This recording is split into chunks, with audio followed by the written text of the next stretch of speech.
Yeah, good morning, everybody. I'm Dipanjan Ghosh. Today I want to take a class on the chapter Locomotion Anime for class 10. For class 10. And so, first of all, the portions what I want to discuss today, that is the role of Martin Massey in the locomotion of fish. And we know basically fish contain the V7 Martin masses that were extended from the anterior portion to the exterior portions of the main axis of fish, and that is actually V-shaped. And by the help of Martin masses, Martin basically associated with the metaclonic contractions, by which fish can generate a wavy whenever there will be the contractions of masses, then the wave is actually generated, and that we um, expanded from the anterior portion to posterior portions, and that's why the fish can go ahead to the water. And the next portion is the mechanisms of locomotions of fish. We know the Marta masses and fish and seven fins helps fish to swim to to the water. Basically, in case of fish, we see there are seven fins, and they are 2 plus 2 plus 1 plus 1 plus 1, and the number is 7.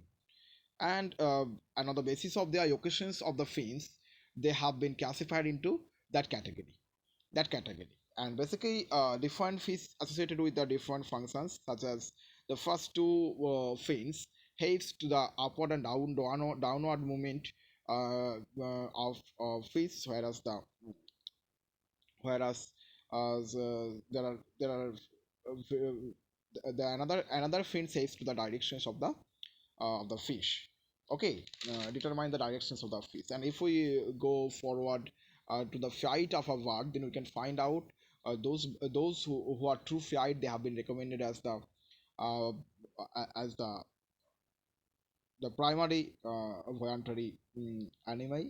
And basically by wings, feather, and flight muscles, birds are capable to flight. And if we just look forward towards the feather of birds, then we can find out they contain 23 large feather, which is known as the remises, that haze that we elevate in the surface, and as a result, it haves to the flight. Whereas in the tail portions, there are 12 large feather, which is known as the rectrices, that also helps the birds to flight.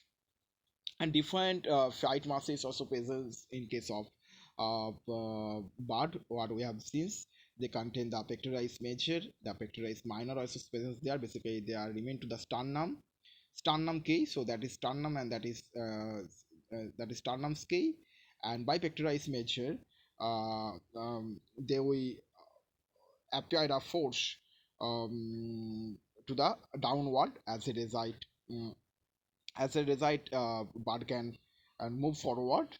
And by pectoralis minor, whenever the pectoralis minor is actually contracted, then what will happen, they will generate the upward the force, and that's the result.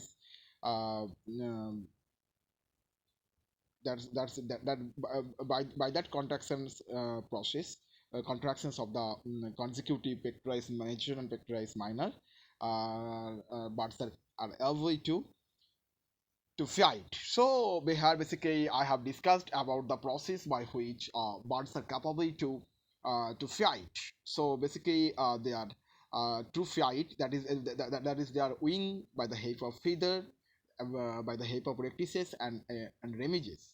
Rectrices basically determines the directions of the flight of bird, whereas the remiges helps to the it will just go off the surface, and by which birds are capable to fly it very easy. Thank you.